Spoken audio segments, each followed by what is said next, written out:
Wait a minute, it is relevant because you have repeatedly, in opposing even ratings for rock music, you have repeatedly cited the Constitution and the First Amendment. Do you think the Founding Fathers really had the First Amendment, that they gave us the First Amendment to defend songs that glorify Satanism and incest and suicide? You believe Absolutely. That? You really believe that? Yeah, I believe it. Oh, you're an idiot then. Yeah? You're an idiot. I'll tell you what, kiss my...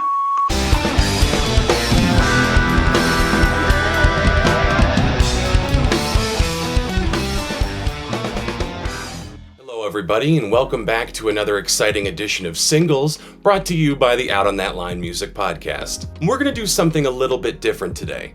Instead of talking about a new song or an old favorite of mine, I'm going to talk about the new documentary Zappa by director Alex Winter. If you're a listener of the podcast, then you know that I'm a huge Frank Zappa fan. It's kind of become my bit on the show at this point to make sure that I mention Frank in every single episode. And my relationship with Frank Zappa goes back several years to when my uncle unfortunately passed away. And he had given me a couple records that he wanted me to listen to as I got older. And one of those albums was Shake Your Booty by Frank Zappa. And at this point, the only thing I knew about Frank Zappa is that he was a crazy motherfucker with a big Zapata mustache, and he did a ton of drugs, primarily acid, and he was just out there. But in tribute to my uncle, I decided that I would listen to Shake Your Booty and see exactly what Frank Zappa was all about. And that was the moment everything changed for me. I started obsessively digging into not just the Zappa back catalog, but information on who the man was.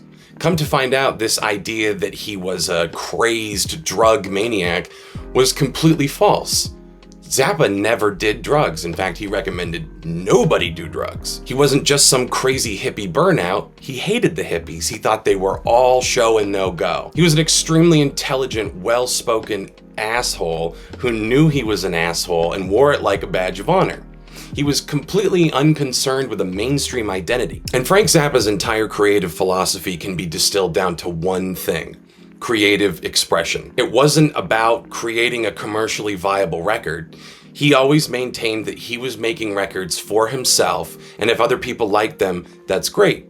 Because his main goal was to take the things he was hearing inside of his head and put them out there because they needed to come out. And as stated in the Zappa documentary by, I believe, Steve Vai, but don't quote me on that, Zappa was absolutely capable of making hit records. It would have been like second nature to him, but he chose not to do it because he had zero interest in just profiting off of his art. Having read Frank Zappa's autobiography and having cobbled together a lot of information about him through the internet, I was shocked when I saw just how much footage Alex Winter had cobbled together from the Frank Zappa Trust. There was footage from Frank's childhood all the way up to the end before he passed away, and it gives both a complete and in-depth picture of who the man was behind the scenes, what he was like when he was performing, and philosophical insight into why he did the things that he did. You really get an idea of his sense of humor and just how multifaceted he was. And before he even knew he wanted to be a musician,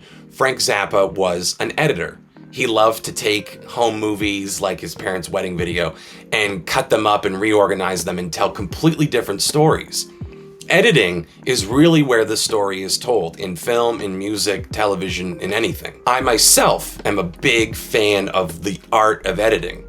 So as someone who loves editing, watching a movie about someone else who loved editing, I want to shout out the editing in Zappa. And that impeccable sense of editing becomes especially important as the documentary nears the end of Frank's life. You really see a man grappling with his own mortality. I personally believe that Frank Zappa didn't even think about death while he was alive.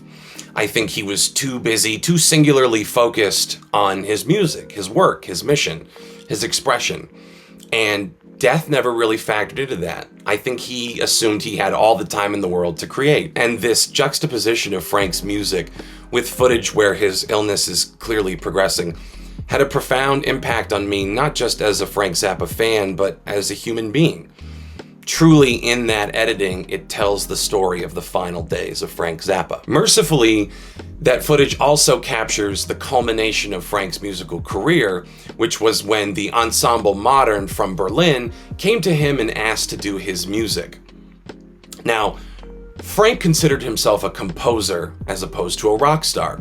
And as a perfectionist, he was frustrated by the fact that human beings were not exactly capable of playing some of the things that came out of his head. So imagine his delight when a group came to him not only wanting to do his music, but willing to work hard enough to make it perfect. And this all culminated in a 1992 performance in Berlin, which was released later as the album The Yellow Shark. And for everybody who knew Frank Zappa as the raunchy rocker who takes no prisoners, the music from The Yellow Shark is pure orchestral music.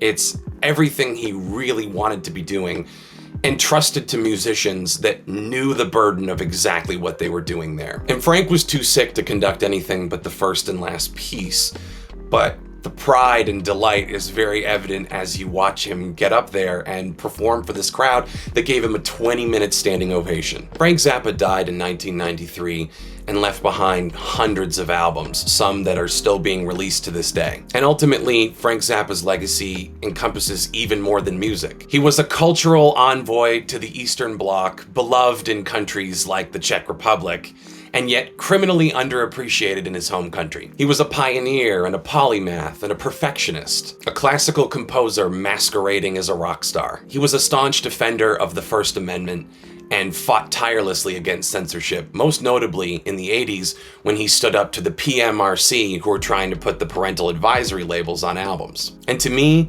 and others like me all across the world, Frank Zappa was, quite simply, a symbol of freedom. And that's going to do it for another episode of Singles, brought to you by the Out on That Line Music Podcast.